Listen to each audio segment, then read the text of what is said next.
As I was growing up, I was always aware that I was the fallback option. My name is Emma, and from the time I can remember, I have seen my parents lavish infinite attention and possibilities upon my bigger brother, Michael, while I was left in the background. The distinction in the manner in which they dealt with us was not a shadow of a doubt. It was as obvious as the sun. While my mother and father were driving Michael to his most recent singing competition or club meeting, I remember sitting alone at our kitchen table and working on my schoolwork.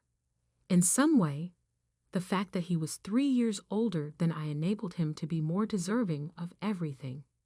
My parents pounced at the chance to cultivate her son's gift whenever his professors highlighted even the tiniest talent, spending money that we did not truly have on classes and equipment. To anyone who would listen, Mom would exclaim, "Michael has such a beautiful voice," and she would do so often. "He's going to be something special one day." While this was going on, I quickly realized that I shouldn't ask for too much. The only response my mother gave me was an apologetic grin when I expressed interest in taking art classes. "Maybe during the following semester, honey. There is currently a significant amount of money being spent on Michael's voice lessons." As Michael entered his final year of high school, the inequality became even more obvious to him. By the time my parents made their big surprise, I was 15 years old, and I was sitting calmly at dinner. According to Dad, who expressed his pride, "We have been saving up, and we are going to send Michael to Preston College, one of the most prestigious educational institutions in the state. Is this institution?" A gleam appeared in Michael's eyes. "Am I right?" "Wow, it is incredible. And that's not all." Mom continued while adding, "You are welcome to stay in our apartment close to the campus, and there is no rent required, of course. We want you to give your full attention to your academics." I attempted to conceal my dissatisfaction by rearranging my peas on my plate, but I was aware that no one was looking at me as I did so. During the time that Michael was discussing his goals for the future, everyone's attention was fixed on his gleaming face. While I was laying in bed that night, I did the calculations. There was no way that they would have any money left over for my college fund if they were spending this much money on Michael's studies and providing him with a free apartment there. I was overcome with emotion as I came to this revelation. Nevertheless, rather of crying, I began making plans. The following day, I went to the antique business that belonged to my grandparents. While I was explaining my condition to my grandfather, he listened diligently. "Well, Emma," he replied, observing me intently, "I could just give you the money for college," she said. He took a little pause, rubbing his chin in a reflective manner. "However, I believe that it would be preferable if you earned it with your own efforts. In what capacity would you be interested in working here after school?" Consequently, this is how it all began. The beginning of my employment at the antique store coincided with Michael's preparations for his illustrious college experience. Helping to classify merchandise, assisting customers, and learning about the business from my grandfather were all things that I did every day after school. My grandma would bring me snacks and tell me stories about the vintage items that we sold. She would also tell me about the stories. My parents' reaction to my initiative was telling. When I told them about my job and my plans to save for college, they seemed relieved, almost grateful that I'd solved my own problem. 3 years of working at my grandparents' antique store flew by. Every afternoon spent dusting old furniture and organizing vintage jewelry had paid off. I'd saved enough money for college. When I graduated high school, there wasn't much fanfare, just a quiet dinner at home. But I didn't mind. I was proud of what I'd accomplished on my own. I enrolled in the local state college, choosing a practical business program that wouldn't drain my savings. The tuition was reasonable, and I even had some money left over. Living at home and taking the bus to campus wasn't glamorous, but it made financial sense. Mom, Dad, I'd broached the subject one evening. I've been thinking about getting a used car. It would make getting to classes easier. Dad barely looked up from his phone. Sorry, Emma. We just don't have the money for that right now. Mom chimed in. The bus system is perfectly fine. Lots of students use it. I watched as my graduation dinner turned into a celebration of Michael's success in Connecticut. My grandparents exchanged knowing looks, and Grandpa squeezed my shoulders supportively. My hard work in college paid off sooner than I expected. Within 2 weeks of graduation, I landed a position at Anderson & Mitchell, one of the most prestigious firms in the city. The starting salary was better than I dared hope for, and I was thrilled to finally be starting my career. That excitement lasted exactly 3 days until my parents found out about my salary. Emma, Mom said during one of her unexpected visits to the apartment, now that you're making good money, you should start paying the full rent amount. I stared at her, wondering if I'd heard correctly, but we agreed on half. That was when you were a student, she replied matter-of-factly. You can afford it now. I wanted to point out that Michael had lived here for free, even after getting a job, but I'd learned that comparing myself to my brother was pointless. The apartment's location was perfect, just a 10-minute walk from my office, so I reluctantly agreed. Life fell into a routine. I threw myself into my work, determined to prove my worth at the company. Every month, like clockwork, Mom would call. Emma, dear, just reminding you about the rent. It's due on Friday. We're counting on that money. 3 years passed this way. I earned a significant promotion and raise, but I kept that information to myself. I'd learned my lesson. Any hint of financial success would just lead to more demands from my parents. Through their occasional updates, I heard that Michael and Sarah had a baby boy. I'd seen pictures on social media, but hadn't visited. Our communication had dwindled to perfunctory birthday messages and holiday greetings. I was fine with that. Then came the phone call that changed everything. Emma. Mom's voice was tight with tension. We need to talk about your brother. There's been some trouble. The business, well, it's gone bankrupt. He had a terrible fight with Sarah's parents. They're furious about how he managed things. They're not speaking anymore. I closed my eyes, already knowing where this was heading. He's coming back home, she continued, with Sarah and the baby. Oh, I said carefully. I assume he'll be staying with you and Dad. Actually, Mom paused. That apartment you're in is quite large. He'll be staying there. The phone nearly slipped from my hand. What, Mom? This is my home. I've been living here for years. Don't be dramatic, Emma. Your brother needs help. He doesn't have any money right now, so he'll stay there for free. You can keep paying the rent. That's absurd, I protested. If he's moving in, maybe I should just find my own place. Don't you dare. Mom's voice turned sharp. We need your rent money now more than ever. Michael's going through a rough time. You wouldn't want to make things harder for him, would you? I shook my head in disbelief and hung up without another word. The moving day was worse than I'd imagined. Michael, Sarah, and their crying baby, Tommy, showed up with a mountain of luggage and baby equipment. Mom arrived to supervise the transition, which apparently meant making my life as uncomfortable as possible. Emma, clear out your room, Mom directed, hands on her hips. Michael and Sarah need it for Tommy's nursery. I stood in the doorway of my bedroom, my personal space for the past 4 years.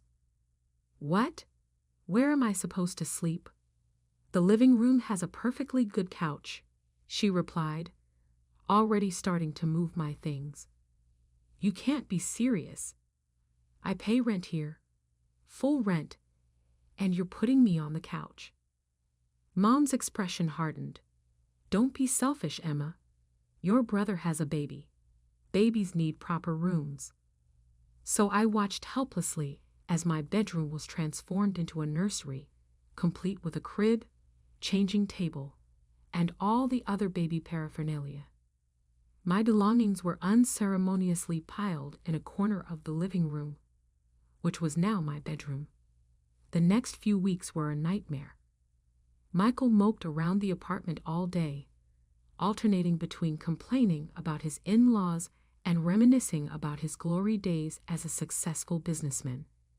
Sarah spent her time either crying or arguing with Michael about whose turn it was to change Tommy's diaper.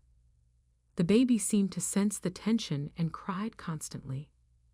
I'd come home from a long day at work to find dishes piled in the sink, toys scattered everywhere, and dirty laundry spilling out of the hamper. The first few times I tried ignoring the mess, but the dirty dishes attracted ants, and the clutter made it impossible to relax in what was now my bedroom. So I cleaned, I cooked, I did laundry, and every meal I prepared mysteriously disappeared before I could eat it.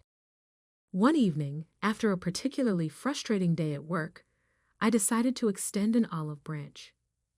Michael, I said, trying to keep my voice neutral, we actually have some openings at my company. I could put in a good word for you with HR. The benefits are great, and the starting salary is decent. Michael looked up from his phone, his face twisting with indignation. An entry-level position? Are you kidding me? I'm a businessman, Emma. I don't do entry-level. I need an executive position, something worthy of my experience. Before I could stop them, Michael's face turned, and he said, You don't know anything about what happened. That was my in-laws' fault. They set me up to fail. He stormed off to his room, my old room, leaving me standing there, wondering how much longer I could live like this. 3 months into our forced cohabitation, I sat at my kitchen table, now covered in Tommy's dried baby food and Sarah's coffee rings, reviewing my bank statements. The numbers didn't lie. My expenses had nearly doubled since Michael and his family moved in. That was the final push. I needed to call my parents. I rehearsed what I would say, determined to remain calm and rational. The phone conversation went about as well as expected. Mom, Dad, we need to talk about the living situation, I began. Michael and Sarah aren't contributing anything to the household expenses. They're eating all my food, using utilities I pay for, and... Emma! Mom cut me off, her voice sharp. I can't believe how selfish you're being. Your brother lost everything. His in-laws betrayed him. He has a baby to take care of. Dad's voice joined in from the background. You should be grateful you're in a position to help family. But that's just it. I pressed on. I'm not just helping. I'm carrying the entire financial burden. They don't buy groceries. They don't do enough. Mom snapped. Your brother is going through a difficult time. This isn't forever. You need to be more understanding. That night, I opened my laptop and started searching for apartments. I'd bookmarked several promising options, all within walking distance of my office, just in case, I told myself. Just in case things get worse. Things got worse. Exactly 2 weeks later, I was sitting on my couch bed, trying to focus on work documents while Tommy wailed in the background and Michael and Sarah had their fourth argument of the day. The doorbell rang and my parents walked in without waiting for anyone to answer. Mom had that look on her face. the one she used to get right before announcing Michael had been enrolled in another expensive program. Dad stood behind her, avoiding eye contact. "Emma, we need to discuss the rent," Mom announced.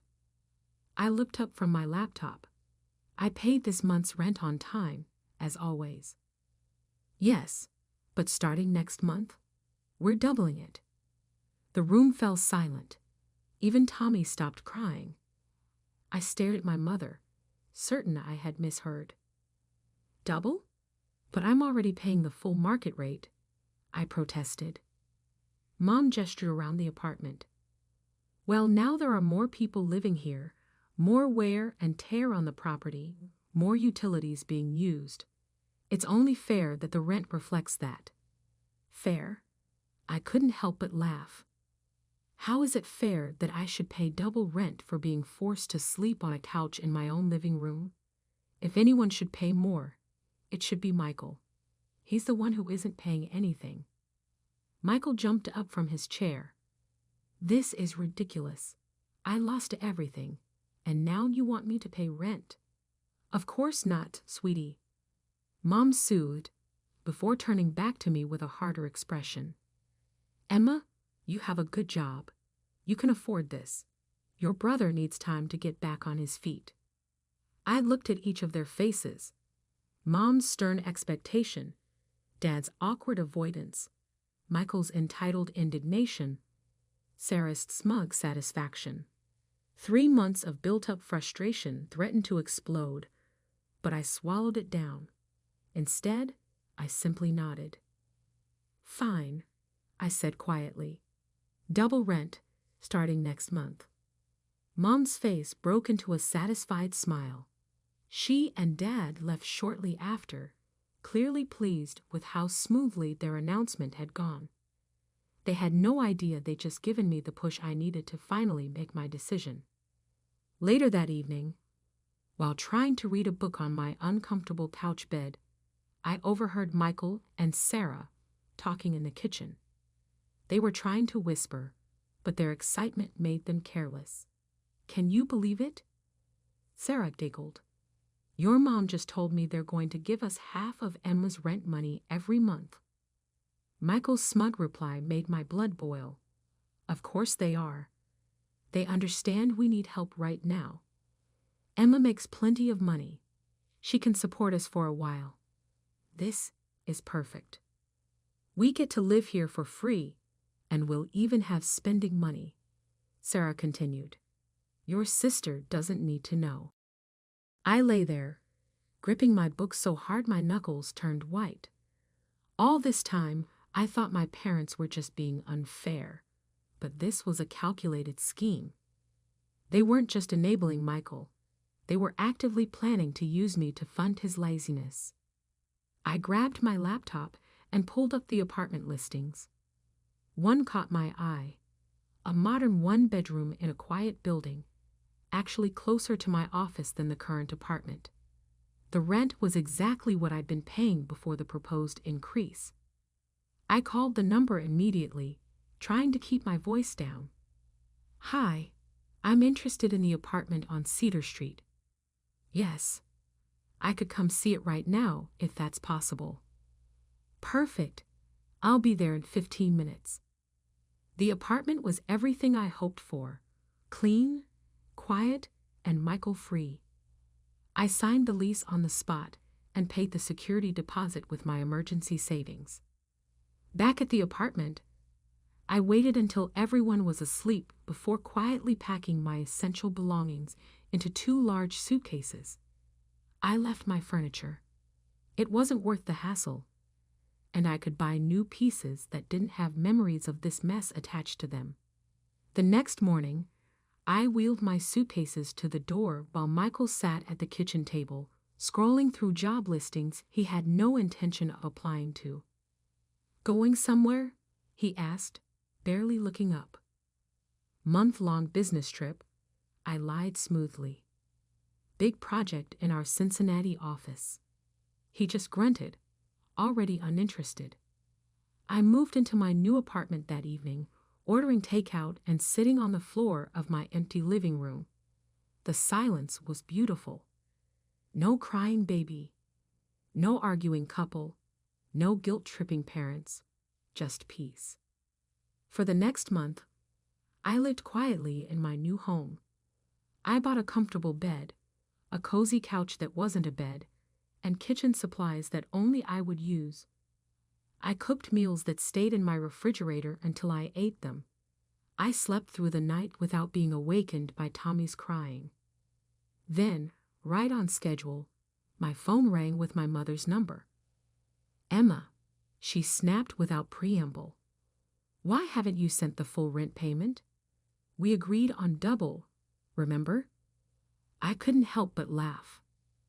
"Actually, Mom, I know all about your little arrangement with Michael and Sarah. Were you planning to tell me that half my rent money was going straight into their pockets? That's none of your business. Your brother needs." "No, Mom," I interrupted, still chuckling. "What my brother needs is to grow up and take responsibility for once in his life. I've moved out and found my own place. The apartment is all yours and Michael's now." "What?" she screeched. "You can't do this. We need that rent money." "Well, I'm sure Michael will step up and start paying rent now that he's had time to get back on his feet. I can't wait to see how that works out for you." There was a moment of silence on the phone after my declaration. I could almost hear the gears turning in my mother's head as reality finally sank in. Their reliable source of income was gone, and all they had left was their unemployed son who had never paid a bill in his life. "Emma, sweetie." Mom's voice suddenly turned sugary sweet, a tone I recognized from childhood when she wanted something. "Let's not be hasty. We can work something out. What if we go back to the original rent amount? That was fair, wasn't it?" I settled deeper into my new couch, the one I'd picked out myself, in my own apartment where no one could kick me out of my bedroom. "No, Mom, that's not going to happen." "But Emma, we're family. You can't just—" "Family?" I was the one who interrupted. "What do you call it, if that's that? When are you planning to do something behind my back in order to give Michael my money? How come you force me to leave my own bedroom although I am responsible for paying all of the bills? Considering that you have spent my entire life treating me like an ATM while treating Michael like a member of the royal family. That's not right at all. All along, we have. Goodbye, Mom." Immediately after hanging off the phone, I blocked their phones. That was almost half a year ago. Despite the fact that I never inquire about it, my grandparents keep me informed about the event. All they know is that I need to hear it, and they want me to know that I made the correct decision. They claim that Michael, Sarah, and Tommy are still residing in the flat where they were previously residing. There is not a single month's rent that they have paid. In addition to paying for all of the baby's utilities, the parents are also providing them with spending money because the infant requires various items. Still, my brother has not been able to secure employment. It would appear that there are simply not enough executive jobs available for business people who have been unsuccessful and have a history of filing for bankruptcy. I have found calm in my new existence. I started attending evening school for my Master of Business Administration degree. I got another promotion at work, and I gave myself a car. Cleanliness is a constant in my apartment. My food is stored in the refrigerator until I am ready to consume it. Each and every night, I sleep in my very own bed. When I was in the grocery store a few days ago, I happened to run across Sarah's cousin. I was informed by her that they are having another child. I simply smiled and wished them well, knowing that my parents are probably already figuring out how to pay for another nursery just across town. I just smiled and wished them well. That, however, is no longer a concern of mine. Today, for the very first time in my life, I am putting myself first, and I am very satisfied with how things are going.